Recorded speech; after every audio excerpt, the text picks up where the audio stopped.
Opa, chegou. Bom dia, Doutor Silmar, bom bom dia. dia. Seja Como estamos? bem-vindo. Muito obrigado, muito obrigado. É um prazer recebê-lo.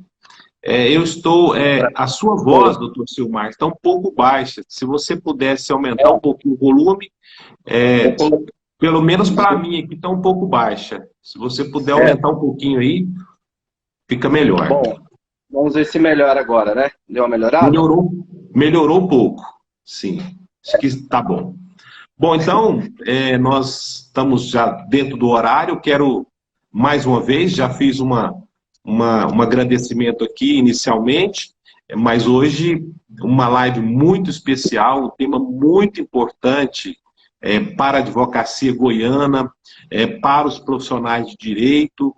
Então, é um tema que eu gosto muito, é uma área muito importante para a advocacia e nada melhor do que a gente falar com um profissional também, que não só atua, mas que é da área. Então, quero apresentar o doutor Silmar Lopes, que vai discorrer sobre o tema direito notarial e registral. Ele é advogado, é professor, é pós-graduado em direito público e docência do ensino superior e é também presidente da Comissão de Direito Notarial e Registral da OAB Goiás, além também de estar cursando o doutorado na Universidade de Buenos Aires. Então, doutor Silmar, eu te agradeço mais uma vez pela sua presença, pela sua disponibilidade em ter aceito o nosso convite da ESA Goiás.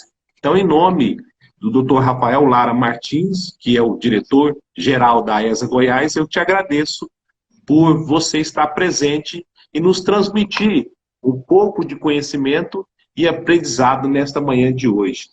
E já iniciando a nossa live, eu assim sempre eu converso com colegas, com alunos, com profissionais em geral do direito, e eu tenho falado muito isso em palestras, em sala de aula, que a advocacia mudou muito nos últimos anos.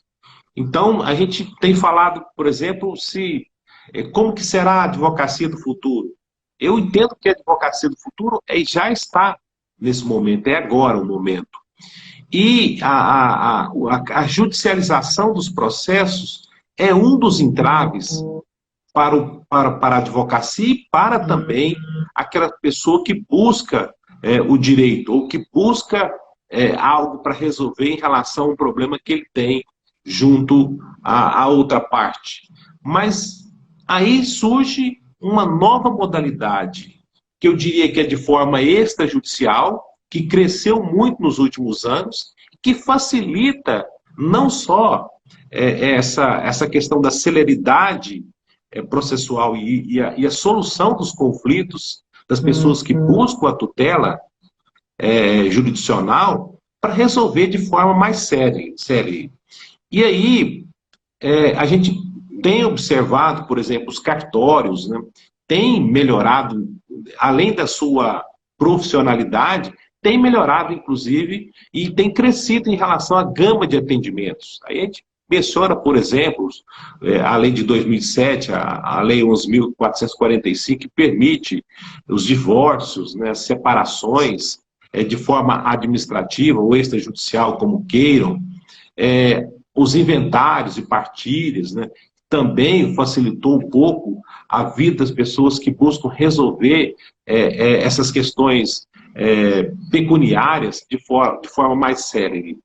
E é exatamente nesse ponto que eu gostaria de ouvir você, o que pode ser feito, o que pode ser melhorado em relação ao direito notarial e registral, e aonde entra o advogado, que eu diria que é um nicho que ainda os advogados não aprenderam, ou se aprenderam, não estão utilizando essa ferramenta que pode facilitar a vida, não só do advogado, como também dos seus clientes. Então, esse é o meu questionamento inicial, e mais uma vez te dou as boas-vindas, e boas-vindas também aos presentes aqui na nossa live, que estão nos assistindo nesse momento. Bom dia, doutor Hildo. Para mim é uma satisfação imensa, né? Mais uma vez aqui com vocês na ESA, né? Minha primeira vez aqui no virtual da ESA, apesar de já ser um velho frequentador e professor da nossa escola física, né? Que, se Deus quiser, vamos voltar em breve. Mas para mim é uma satisfação muito grande, né? Poder falar desse tema, que é um tema tão rico de informações e que beneficia de modo muito direto a advocacia. Bom, o direito notarial registral em si, doutor Hildo, e aos demais nobres colegas e audiência no geral que nos assiste agora, direito notarial registral... A doutora Luciana Lara acabou de entrar, está nos cumprimentando aí, doutora. Nossa diretora e conselheira da OAB, doutora Luciana Lara. Doutora Luciana Lara, seja muito bem-vinda, muito bom dia. Obrigado pela sua presença e audiência. Bom, peço perdão por não ter acompanhado o comentário, porque quando eu vou falar eu me desligo um pouco aqui dos comentários para não perder a concentração. Mas sempre que for necessário, pode interromper aí para saudar algum colega em especial. Bom, quando a gente fala no direito notarial e registral, por muito tempo, e ainda assim acontece, é um ramo do direito que vem sido um tanto quanto desprezado dentro do nosso ensino jurídico.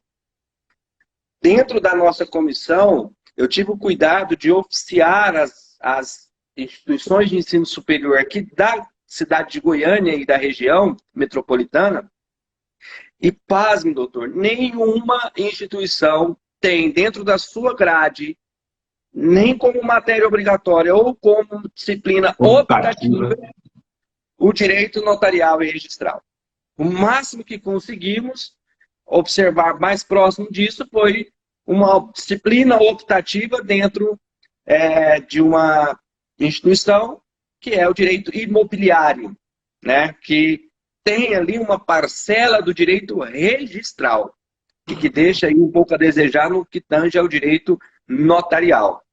Bom, superada então essa parte de que a gente precisa dar mais atenção a esse ramo do direito que vem sendo implementado de forma bastante célere e de modo muito eficaz para a questão jurídica do nosso país, a gente precisa observar também que, para a advocacia especificamente, o direito notarial e registral, tanto o direito notarial quanto o direito registral, vem nos trazendo maiores facilidades, vem nos trazendo maiores possibilidades de entrega de resultado para os nossos clientes. Eu digo maiores possibilidades e maiores oportunidades porque dentro da advocacia extrajudicial é muito mais fácil você ter ali uma previsão de um possível resultado. É óbvio que dentro do nosso código de ética nós não podemos jamais dizer ao cliente que aquilo ali é uma causa ganha. Mas no direito notarial, no direito registral, a gente tem uma facilidade maior de expor ao cliente a chance do resultado, porque a primórdio não vai ter julgamento, e sim a resolução de um problema burocrático. Então você não precisa garantir para o cliente que você vai ganhar o processo. Porque as pessoas elas temem o judiciário até mesmo quando buscam um divórcio consensual. As partes dizem, mas vai sair mesmo o divórcio? Ora, não é uma questão de se vai sair ou não vai sair. Se vocês não querem mais permanecerem no estado civil casados, a justiça só tem uma função: efetivar documentalmente isso. E como a ausência do litígio, quando a ausência da lide se faz presente em um caso, não há, absolutamente não há nenhuma necessidade de que isso seja levado ao Poder Judiciário. E, por muito tempo, se imaginou, e às vezes muita gente ainda imagina, que se a palavra final não for do Judiciário, não há uma segurança jurídica. Doutor, em cima dessa sua colocação, Desculpa, mas é porque É verdade. conversando com alguns colegas, sempre também eles me mandam perguntas aqui pelo WhatsApp, além também das perguntas pelo Instagram. E você colocou, e tem duas palavras que você inseriu na sua fala que eu achei fantástico, muito bom, excelente. Primeiro que você abordou a questão do resultado, Sim, que é importante. E depois você também abordou a palavra oportunidade, que é muito importante também, porque a gente, principalmente nós estamos falando para os advogados jovens, esses advogados que estão entrando na carreira profissional agora, nesse momento, principalmente nesse momento de Covid-19, e que é uma área que ainda tem poucos profissionais, e que você colocou muito bem, além de dar uma oportunidade aos novos advogados que estão entrando agora na carreira jurídica, na carreira da advocacia, e também uma outra face do direito notarial, que é o resultado de forma mais célere. E em cima dessas duas palavras, eu te pergunto, qual é o papel do cartório ou dos cartórios em relação à garantia da segurança jurídica? Porque você também abordou, se não for judicial, não vai ter segurança jurídica, ou se não for judicial, eu não vou acreditar. E é isso que, infelizmente, algumas partes, né, não é os advogados, mas sim as partes, podem pensar em razão da celeridade ou da rapidez que é realizados os processos extrajudiciais junto aos cartórios, e como que a gente pode inserir essa questão de segurança jurídica em relação aos cartórios? doutor, a sua pergunta foi magistral. Foi assim, é como se você levantasse a bola para o Giba e dar uma cortada. Ficou fácil para mim agora continuar. Mas veja só, o último ponto que eu disse foi que muitas partes ainda buscam esse afago, né, de que se não for a última palavra de um juiz togado, que passou no concurso, né, que está lá, que todo mundo levanta quando ele entra na sala, se não for a última palavra desse ser, né, desse ente, desse representante do Estado, não tem uma validade, não tem uma certa segurança jurídica. E eu sempre gosto de abordar esse termo da segurança jurídica, doutor, dentro dos cartórios, porque tanto na Lei 6.015, que é a Lei de Registros Públicos, quanto na Lei 8.935, que é, vamos dizer assim, o Estatuto dos Notários e Registradores, nós temos lá que o núcleo substancial da atividade notarial registral é a garantia da segurança jurídica. Tanto que a segurança jurídica ela é observada de ponta a ponta, em todos os momentos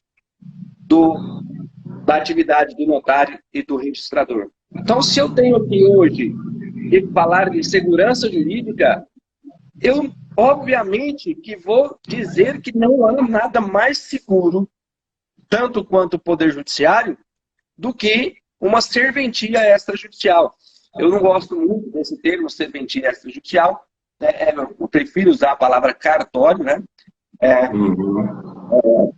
Uma questão mais filosófica, que eu acredito que o professor Ricardo Dipp, né, que é desembargador de São Paulo, vai abordar na sua palestra dentro do nosso congresso, que eu vou falar já já desse nosso congresso. Mas os cartórios, eles já têm uma função que é uma das principais funções que são atribuídas ao próprio Estado. Mas é exercida por um particular, mas um particular que recebe uma delegação.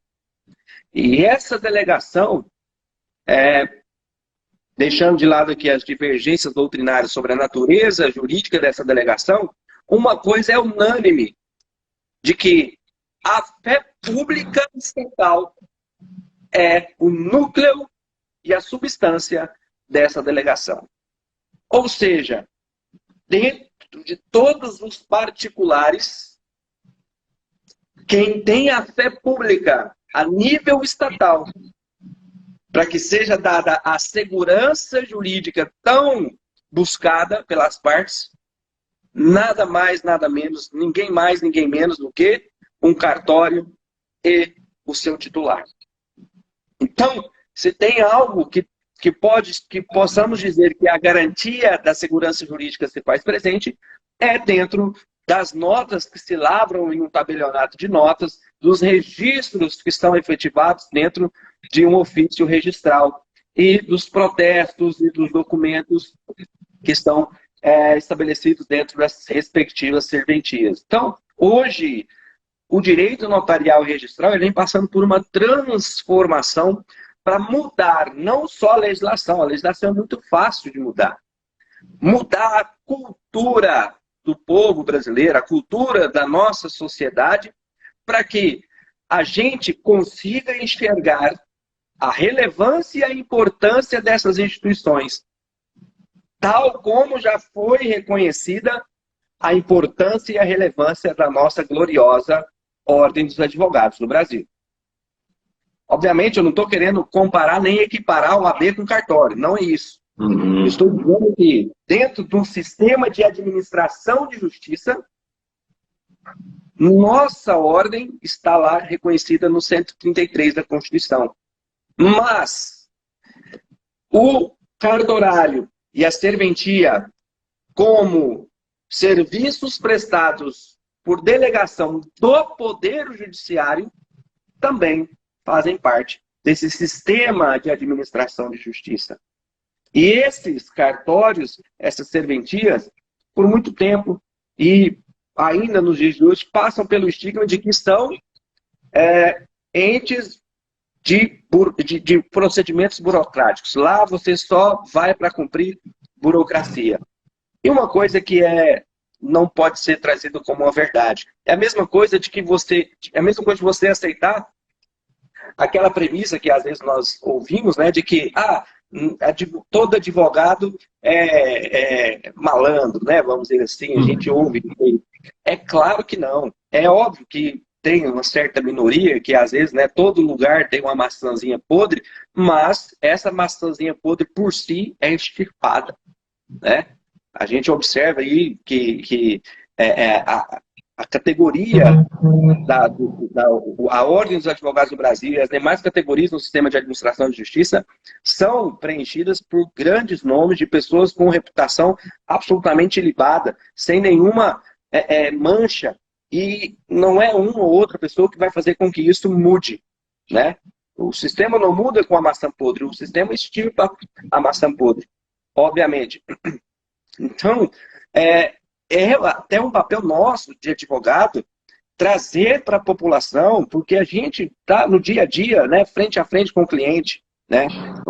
Certa vez eu muita satisfação e muita honra, fui aluno do professor Luiz Flávio na pós-graduação, e ele me disse, né, nos disse em sala de aula mesmo, que o advogado ele é o primeiro juiz da causa. Isso me marcou de uma forma bastante forte, porque o advogado é quem decide se há razão, se não há razão. O advogado é quem decide se é lícito, se não é lícito. Ele que vai fazer a primeira decisão e vender, né, obviamente em sentido figurado, aquela tese perante o juiz. Então, o advogado, ele é o primeiro juiz da causa e não pode se submeter a um certo padrão de julgados, porque ele tem que ser a luz que ilumina a mente dos julgadores. Doutor Silmar. Sim. Só vou terminar esse raciocínio aqui para concluir. Termina então, porque surgiu uma pergunta aqui e a gente tem que atender o nosso, só para finalizar esse raciocínio, então, da mesma forma que a gente tem que olhar para qualquer instituição do sistema de administração de justiça, nós devemos olhar para o sistema de cartórios, para o sistema notarial e registral, e principalmente, nós temos que trabalhar de forma unida. Nós temos que trabalhar de forma conjunta, porque isso fortalece a advocacia e o sistema do direito notarial e registral. Que bom, ótimo. Eu, agora há pouco, recebi uma mensagem aqui e eu confesso para você e para nossos telespectadores que estão nos assistindo, que eu sou defensor da advocacia extrajudicial. É um dos mecanismos que a advocacia precisa saber utilizar de forma que isso pode interferir ou avançar na carreira profissional do advogado. E acho que nós avançamos pouco nesse tema de advocacia extrajudicial. E antes da gente entrar daqui a pouco na parte prática, e você também falar do congresso de hoje, eu queria que você falasse um pouquinho aí da importância do advogado atuar nessa desjudicialização. Porque eu vejo que essa advocacia que não é judicializada, ela é a coqueluche do momento, é algo que vai alavancar a carreira profissional do advogado e que, às vezes, ele utiliza pouco ou, às vezes, se nega a utilizar, mas que está aí para ser utilizado para desenvolvimento da carreira profissional e dar celeridade em muitos processos que não precisavam ser buscados via tutela judicial. Até porque, nessa abordagem que você vai falar, eu também vejo um outro lado, que é a questão dos custos. E a gente sabe, isso é eterno, a gente discute, eu tenho certeza que você também tem discutido isso aí com os nossos colegas, e nós, na ESA, muito mais, é a questão das custas processuais, que são altíssimas, é uma das mais caras do Brasil. E a desjudicialização é um dos mecanismos para reduzir, inclusive, custas, né? Que, de alguma forma, a gente nota que os valores são bem menores do que você buscar uma tutela judicial que interfere diretamente na questão financeira do nosso constituinte ou do nosso cliente. Bom, doutor, essa é uma questão muito melindrosa, né? Porque a gente sempre, não só na área jurídica, mas na área da vida, né? A gente sabe que quando mexe no bolso, exatamente, a ferida é como se estivesse mexendo ali numa ferida aberta, né? Porque quando se trata de dinheiro, não se trata apenas de um valor em si, né? Se trata do tempo que a pessoa levou para ganhar aquele dinheiro, se trata da privação que ele teve do convívio com a família para conquistar aquele dinheiro. Então, utilizar da melhor forma possível o seu dinheiro é uma coisa bastante sensível, né, a todos nós. E, obviamente, que a questão das custas processuais aqui no estado de Goiás ela é algo surreal, né? É algo surreal. E isso não, o doutor Hildo, eu também não vou passar pano para ninguém, né? Esse termo está muito, muito famoso, não vou passar pano também, mas os cartórios aqui do estado de Goiás também têm umas custas um pouco elevadas. Eu diria um pouco porque grande parte disso não sequer passa, né, dentro da contabilidade de um titular. Para você ter ideia, hoje nós temos um sistema de fundos no estado de Goiás que, do que você paga no cartório por qualquer serviço, 39% o oficial ou o tabelião, ele só repassa ao estado, né? Inclusive, nós temos uma parcela desses 39%, que é 1% para a advocacia da ativa, né?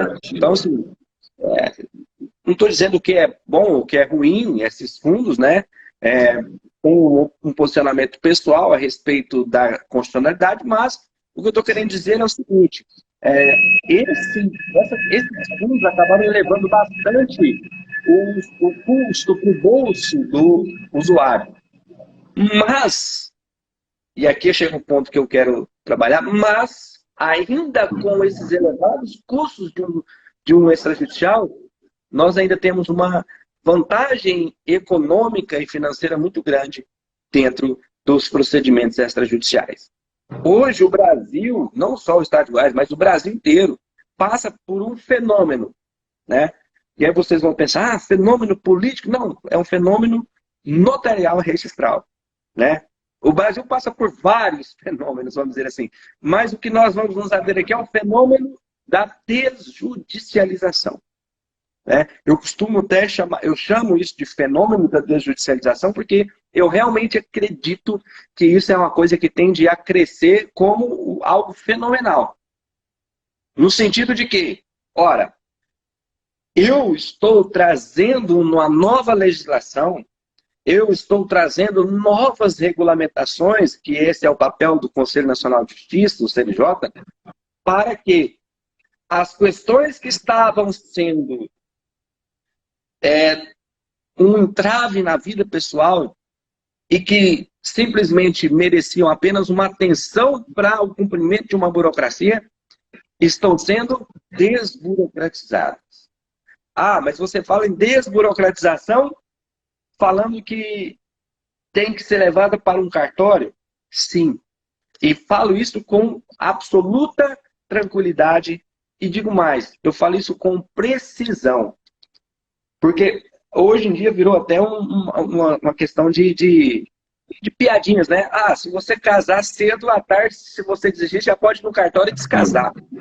E essa é uma realidade. Essa é uma realidade que tem, gente. Se você se enquadra dentro dos requisitos legais, não há nenhuma óbice para que você se divorcie em apenas 30 minutos, 40 minutos, considerando que esse tempo é o tempo em que o escrevente leva para digitar ali os termos da escritura de divórcio. Nós começamos a caminhar com o divórcio extrajudicial. Avançamos com o inventário e partilha extrajudicial. Ora, se não tem lide, se não tem litígio, por que incomodar o Poder Judiciário? O Poder Judiciário é caro. Como você disse, o Poder Judiciário é caro. O Poder Judiciário já está abarrotado. O Poder Judiciário já não tem mais condições de suportar as lides, quanto mais as jurisdições voluntárias sem nenhuma necessidade de intervenção do Poder Judiciário. E avançamos cada vez mais. Avançamos depois com o inventário e partilha. No Código de Processo Civil de 2015, nós tivemos, então, que foi uma coisa estrondorosa, uso capião extrajudicial.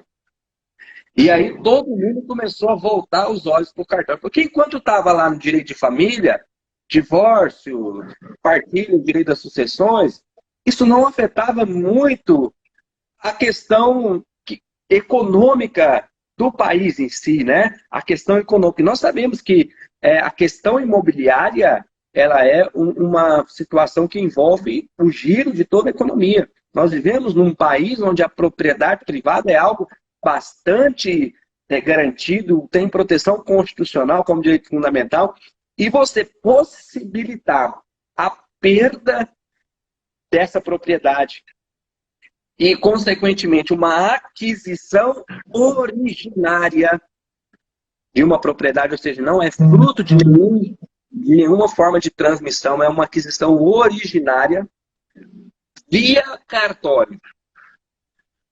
Ora, mas cartório só bate carimbo? Não. Cartório não bate carimbo apenas. Você tem que ir no tabelionato de notas para que você elabore um documento de comprovação de posse. E lá, um agente com fé pública estatal vai fazer um documento para que possa ser analisado pelo segundo agente estatal, que vai, eu falo agente estatal porque tem a fé pública estatal, apesar de ser particular, do segundo agente com fé pública estatal, para que ali ele verifique se estão presentes os requisitos da uso capião. Ah, professor Sumar, mas você disse que se tiver lide, as coisas não podem ser resolvidas extrajudicialmente. Sim, se tiver lide, se tiver a lide. Eu vejo que em muitos casos, como nós estamos trabalhando, é que sequer a parte que está capida, que está tendo o seu imóvel, né, a sua propriedade usucapida, ela simplesmente não aparece. Os maiores levantamentos de impugnações que nós estamos vislumbrando, são dos municípios, porque os municípios, eles não estão querendo engolir essa história de aquisição originária sem pagar o ITBI, né? Aí estão fazendo as impugnações, mas as impugnações dos municípios estão sendo muito bem observadas pelos registradores de imóveis no que tange à tentativa de fazer no procedimento de usucapião extrajudicial uma forma de execução fiscal, o que jamais pode ser admitido. Um procedimento é uma coisa, outro procedimento é outra coisa. E fora esses pontos, só para concluir, doutor, fora esses pontos que nós já temos colocados em lei e que a necessidade do advogado ela é obrigatória, nós ainda temos diversas outras possibilidades. E aqui eu repito o termo que o doutor gostou, diversas oportunidades para os advogados. Eu, por exemplo, vou até dar uma dica aqui, sempre que chega um cliente para executar um cheque, a primeira coisa que eu faço é protesto. Olha a oportunidade que nós temos hoje no protesto. Você vai lá, protesta, quem paga as custas, os emolumentos, é o devedor. Ou seja, você dá entrada no protesto, a pessoa é intimada e na hora que ela for pagar o cheque, ela já tem que pagar também os emolumentos. Ou seja, para o credor, a coisa ficou muito fácil. E muitos clientes que já chegaram aqui no meu escritório com cheque para receber, depois de uma semana, olha, já recebi. Olha, doutor, mas como assim? O juiz já deu a conta. Eu falo, não, existem outros meios que não os judiciais para a gente conseguir receber uma dívida, receber um título de crédito. Então, as oportunidades são abertas. Não podemos nos prender àquelas situações onde a lei fala que é obrigatória a participação do advogado. Porque a nossa criatividade tem que ser muito maior e ir muito mais além do que o mero texto da lei. Muito boa essa abordagem, gostei bastante, acho que os nossos também internautas aí que estão nos assistindo também gostaram, e você tocou numa palavra também que eu gosto, que é a fé pública dos cartórios, mas partindo também, dando continuidade a essa parte prática, e a gente encontra depois aí no dia a dia, não, agora nesse momento não tem encontrado muitos colegas, né, porque nós estamos nesse período ainda de isolamento, mas assim, eu queria que, se você pudesse, se possível, desse uma abordagem prática em alguns serviços que você pode fazer no cartório. Você citou aí o divórcio, o inventário, o próprio usucapião, mas é porque às vezes os colegas, os profissionais de direito nos cobram isso. Como que fica? E aí você fala um pouquinho da parte prática, o passo a passo de você fazer, por exemplo, um divórcio, ou passo a passo de você fazer um inventário, ou passo a passo de você fazer um usucapião extrajudicial. Porque esses são os questionamentos dos nossos colegas que estão nos assistindo, e eu agradeço pelas perguntas e estou repassando nesse momento para o doutor Silmar Lopes. Muito bom, doutor Rio. As questões práticas, elas são bastante variáveis, né? Cada caso tem as suas nuances, tem as suas peculiaridades, mas de um modo geral, a prática da advocacia extrajudicial, ela se apresenta muito mais, vamos dizer assim, suave do que a prática judicial, né? Porque a prática judicial, ela tem um apego muito grande às formalidades processuais e procedimentais, principalmente. Não que não haja isso nos procedimentos feitos nos cartórios, mas isso é muito mais flexível, né? Ali a gente tem uma possibilidade muito maior de acertar, porque a gente tem uma base muito maior para que, a hora que a coisa chegue às mãos do tabelião ou do registrador, ela já esteja bastante desenhada. E digo isso por quê? Porque o advogado de um processo judicial, ele não pode ir ao juiz e perguntar, doutor, excelência, o que eu devo fazer aqui? Qual o melhor caminho que você acha que eu devo tomar? O juiz, ele é imparcial, ele não pode aconselhar as partes. Inclusive, se ele já tiver aconselhado sobre um caso, ele tem que se declarar suspeito. Diferente ocorre dentro da advocacia extrajudicial, que o advogado, ele não só pode, mas o tabelião e o registrador têm um dever de informar e de, junto com o advogado, buscar o melhor caminho para a solução daquele problema, buscar o melhor caminho para chegar ao resultado almejado.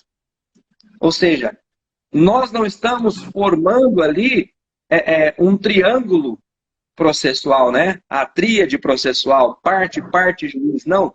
Nós estamos formando ali um círculo procedimental, onde todos os envolvidos, eles colaboram para que o resultado seja alcançado, o resultado almejado seja alcançado, ou pelo menos o mais próximo possível do resultado almejado. Então, o que nós podemos observar é que a advocacia extrajudicial nos cartórios, ela tem sido bastante relevante, principalmente, o doutor falou aí de forma bastante precisa, para os advogados em início de carreira. Né? E assim, essa semana, inclusive, eu gosto muito de abrir caixinhas de perguntas lá no meu perfil, inclusive quem quiser depois seguir lá para poder participar dessas perguntas. E essa semana, assim, eu toquei num assunto sobre início de carreira e ó, chuva de perguntas, por quê? A advocacia início de carreira tem sim enfrentado muitas dificuldades. Nós, né, eu já tenho 11 anos de carreira, então vamos dizer assim que eu tenha já um caminho trilhado, né? Eu não sei o doutor, mas já deve ter por isso também. Isso, nós já temos um alicerce formado no mercado, né? Agora, muitos jovens, né? O número da minha OAB é 30.164. Ontem eu fiz audiência, a doutora, a OAB dela, se não me engano, era 58 mil. Eu falei, nossa, é muita gente, né? É muita gente, não que isso seja ruim, juridicamente falando, não que isso seja ruim, profissionalmente falando, mas isso é uma coisa que tem que ser observada no que tange a busca pela oportunidade. Onde você tem um monte de pessoas, você tem que buscar, você tem que fazer as oportunidades, não esperar essas oportunidades chegarem. Na advocacia extrajudicial, vou dar um exemplo aqui da minha prática, já entrando na pergunta que o colega falou, eu trabalho muito com divórcio, inventário e partilha e uso campeão. Mas, como eu dei o exemplo, eu utilizo muito tabelionário de protestos para a questão de execução, títulos, até mesmo para os nossos contratos, que não são adimplidos, né? Os contratos advocatícios podem também ser protestados. E utilizo também o cartório de registro de títulos e documentos, isso de forma bastante contundente, para garantia de direitos autorais. Veja, é uma coisa que você pode, doutor, buscar. Se eu disser para você, em uma dezena de livros que falam sobre proteção dos direitos autorais, se um falar que no cartório de registro de títulos e documentos você consegue constituir a prova de que aquela produção é sua, aquela arte é sua. Porque o direito autoral ele foge um pouquinho do direito de propriedade industrial, né? O direito autoral é quem conseguir fazer a prova mais antiga da autoria daquela obra é o titular. Já na propriedade industrial tem a ver com o protocolo lá no INPI, né? Então, quando você vai no cartório de registro de título de documento, por exemplo, e registra a letra de uma música, se alguém lá na frente alegar que a letra é dele, você fala assim, olha, eu registrei essa letra em 1º de janeiro de 1980. Você tem alguma prova de que antes disso a letra era sua? Não. Então, a autoria é minha. Então, eu utilizo bastante. E a forma como que você pode se valer dessas situações vai dar criatividade. Vai dar, é o que eu chamo de pensamentos linkados. Se você começar a olhar para todas as situações e tentar encontrar nelas uma possibilidade extrajudicial, você vai começando a fazer isso ficar dentro do automático na sua cabeça. E tudo que você observa, você pensa, será que eu consigo fazer isso extrajudicialmente? Será que eu consigo fazer isso sem precisar de incomodar o Poder Judiciário? Será que eu consigo desafogar o Judiciário para as coisas que realmente são relevantes, né, no que tange a necessidade de uma manifestação jurisdicional e simplesmente cumprir esse procedimento burocrático em um cartório? Então, essas são as principais nuances, né? Inclusive, no congresso que hoje nós vamos fazer, né, nós, com muita satisfação, a nossa Comissão de Direito Notarial e Registral, estamos realizando hoje e amanhã, das 19 às 22 horas, o primeiro congresso de Direito Notarial e Registral do Estado de Goiás. Mas eu já fui em congressos de Direito Notarial, Direito Registral, sim. O Colégio Notarial eu vi bastante congressos, a ATC, a associação, mas sempre voltado ou para a área notarial ou para a área registral. Como a OAB é o lugar de todos, né, a sociedade toda englobada, nós estamos realizando o primeiro do Estado de Goiás, que abrange direito notarial e direito registral. Né? E assim, eu vou proferir uma palestra, a segunda palestra de hoje, que é exatamente falando sobre a importância que tem o trabalho conjunto da advocacia e dos cartórios dentro desse fenômeno que eu chamei aqui de desjudicialização.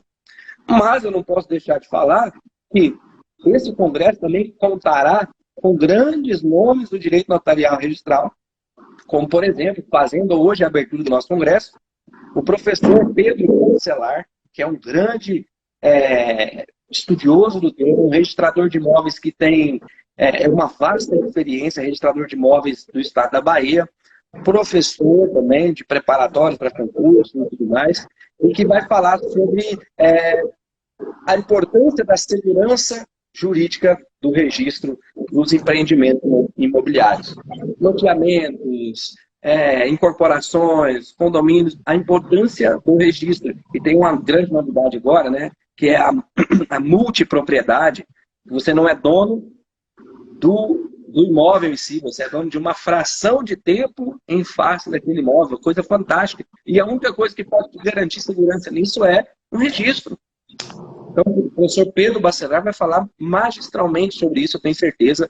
E amanhã, né, nós também contaremos com dois grandes ilustres presentes, né, ilustres palestrantes, que são, primeiro, o Dr. Lucas Fernandes, que é tabelião do 8º ofício aqui da cidade de Goiânia, um grande amigo, né? Na verdade, o Dr. Lucas que me inseriu nessa área do direito notarial registral desde, acho que uns 8 anos atrás, que ele foi aprovado no concurso público e sempre fomos parceiros na condução desse procedimento do concurso. E hoje ele ocupa aí a titularidade do 8º ofício de notas, e o Dr. Lucas, juntamente com o Dr. Caio César Mota, que é o nosso presidente da Comissão de Direito Condominial, eles irão falar sobre a ata notarial em tempos de pandemia nas assembleias condominiais. Né? E aí, só fazendo aqui um parênteses, você tocou naquele assunto, qual a importância que um cartório tem em todo esse procedimento? Né? Veja, o advogado que atua na área condominial, ele já tem essa possibilidade. Por exemplo, ao invés de redigir aquela ata, aquela coisa cansativa, ele chama o tabelião. O tabelião se faz presente na reunião do condomínio, na assembleia.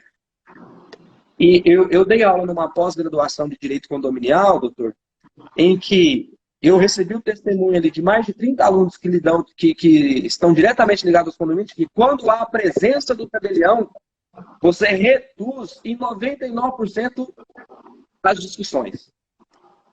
Porque ninguém vai ter coragem de xingar ninguém na frente do tabelião, ninguém vai ter coragem de gritar com ninguém na frente do tabelião, porque fica tudo registrado. E registrado com fé pública. É esse o grande... assim, e aí, podem, síndicos e os advogados que dão assessorias para esses condomínios simplesmente falar, não, faz aí a ata comum. Sim, é válida, mas se valer dessa possibilidade da ata notarial, é uma garantia de segurança jurídica muito grande. Então, o Lucas Fernandes, mais o Dr. Carlos César Mota, vai falar sobre esse tema.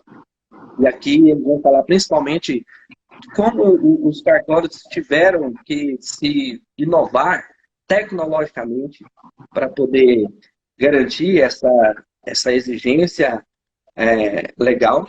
E nós teremos o magistral encerramento do nosso congresso, e aqui eu já deixo publicamente os meus agradecimentos ao desembargador Ricardo Dipp, do Tribunal de Justiça de São Paulo, que é um profissional excepcional, é uma pessoa fantástica. Eu tive a oportunidade de conversar com ele já em outros 2 congressos em que eu fui representando a OAB, e agora, sem nenhuma óbice, sem nenhuma exigência, aceitou o convite da Comissão de Direito Notarial e da ESA Goiás para participar desse congresso, e vai falar de um tema que nos é muito caro, não só como profissional do direito, mas como pessoa, que é sobre os elementos do direito natural ligados a notariado latino. Então, assim, vai ser um congresso que eu tenho certeza que vai deixar uma marca muito positiva dentro da nossa instituição. Que bom. Vai ser um excelente congresso e conclamo a todos pela participação, inclusive, porque é gratuito e a facilidade de todos participarem é muito grande, né? Doutor, eu tenho aqui mais 3 perguntas, mas nós estamos caminhando para o final e eu resolvi... Exatamente, e participa também do congresso e lá pode, inclusive, esclarecer alguns pontos. Mas eu retirei 2 e vou ficar com uma pergunta para a gente finalizar, porque não vai dar tempo. E eu quero, só nessa introdução dessa pergunta, dizer: o estado de Goiás tem 246 municípios. Em qualquer município, não é só Goiânia, pode ser em outro município, pode ser em Rio Verde, né, pode ser aqui no extremo norte de Goiás também, você vai encontrar loteamentos irregulares. E esses loteamentos, né, já existem proprietários de fato que adquiriram e não conseguiram ainda ter o seu título, né, o domínio, no caso a escritura pública, em função de não estarem regularizados. Nesse caso, qual é a importância, e aí eu diria que os municípios, através das procuradorias, dos advogados dos municípios, poderiam também trabalhar nessa área, mas também os advogados, qual a importância para o município e também qual é, vamos dizer assim, os procedimentos para iniciar uma regularização, por exemplo, de um loteamento que, de alguma forma, está irregular ou não cumpriu as normas. E aí nós sabemos que tem loteamentos que têm mais ou menos aí 50 anos, 40 anos, né? E as pessoas buscam por essa regularização. E esse procedimento, na maioria das vezes, é um procedimento voluntário ou extrajudicial. Bom, essa questão de loteamento, doutor Rildo, é uma pergunta assim, que gera muita polêmica. Primeiro porque você tem que observar a situação específica, né? Porque você tem que saber qual que é a origem dessa área que foi loteada. Se é uma área que é de propriedade pública ou se é de propriedade privada. Ou seja, quem é o proprietário tabular dessa área? E se for de propriedade pública, o próprio poder público pode tomar a iniciativa de fazer a regularização e escriturar de forma regular. Isso é bastante simples, inclusive em Goiânia, né? Está tendo alguns... Você vê, em Goiânia, que é a capital do estado, ainda tem situações relacionadas. Mas nós temos hoje, eu não vou me recordar agora o nome, mas eu poderia até pesquisar aqui o número da lei, mas deixa eu até pesquisar aqui. Lei da REURB, que é a Lei 13.465 de 2017. Na verdade, nós temos uma um empenho legislativo muito grande no que tange à regularização fundiária, seja ela urbana, Isso. seja ela rural.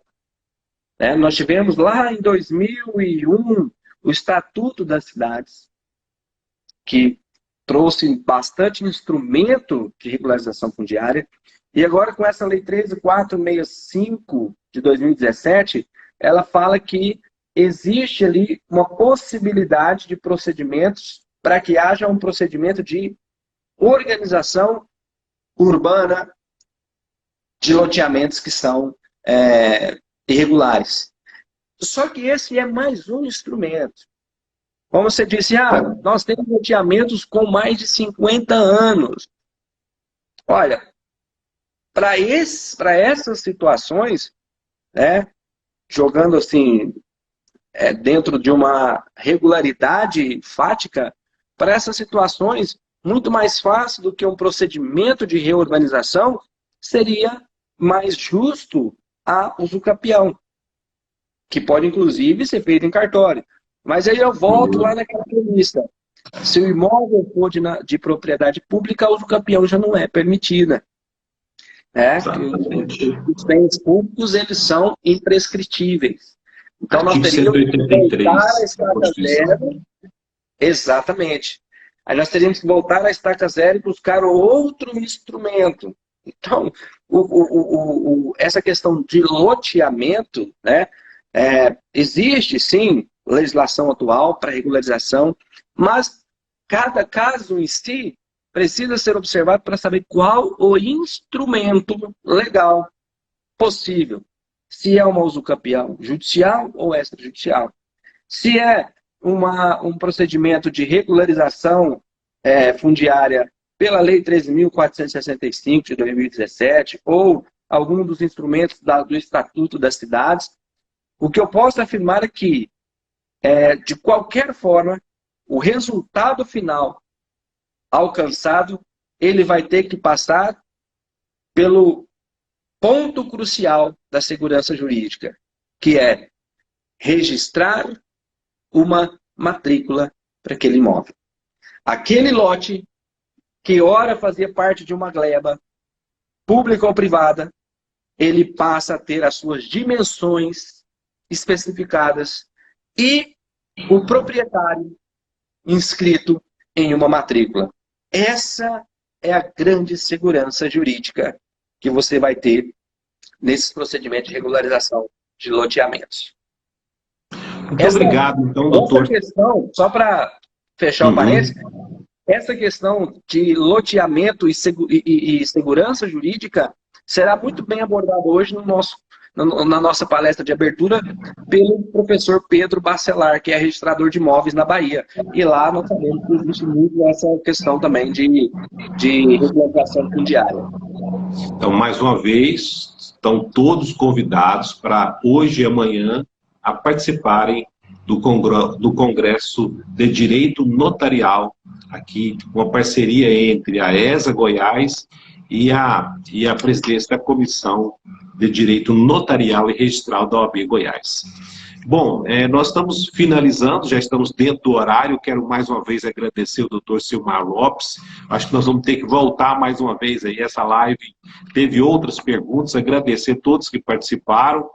E não foi suficiente, nós vamos ter que fazer uma outra live, uma outra oportunidade. E se Deus quiser, o ano que vem, também de forma presencial, né? A ESA está em reforma e nós vamos ter uma estrutura melhor a partir de 2021. Então, muito obrigado, doutor, e passo a palavra para você, em nome da ESA. Eu quero te agradecer pela gentileza em ter aceito o convite, dizer que foi muito proveitoso, né, a sua fala, né, e a gente aprendeu muito e ampliamos nossos conhecimentos. Então, em nome da ESA, nosso muito obrigado. E fique você aí com as suas considerações finais. Bom, doutor Hildo, eu fico lisonjeado com as palavras e, claro, quem tem que agradecer sou eu pela oportunidade, né, de estar sempre sendo lembrado pela Escola Superior da Advocacia, que é uma instituição que eu admiro bastante, né? Eu, como professor nato, né? Acho que a primeira coisa que eu fiz depois de formar foi dar aula. Antes de advogar, né? O meu primeiro processo eu já estava em sala de aula. Então, eu agradeço demais ao doutor Rafael Lara, aos demais diretores adjuntos que eu cumprimento aqui na sua pessoa, né? E em especial também ao meu grande amigo, que é diretor também, que é o doutor Cassiano Pelis, é um amigo, irmão. E queria também aqui reforçar o convite aos colegas, né, para o nosso congresso e dizer que eu tenho absoluta certeza que será um congresso de absoluto sucesso. E, doutor, estou sempre à disposição da ESA para falarmos aqui de direito notarial e registral. Sempre que vocês quiserem, é só me contactar que, com maior satisfação, maior prazer, estarei aqui. Um grande abraço a todos, fiquem com Deus e vejo todos às 19 horas no nosso congresso. Um abraço. Muito obrigado, bom dia e até a próxima oportunidade. Se Deus quiser.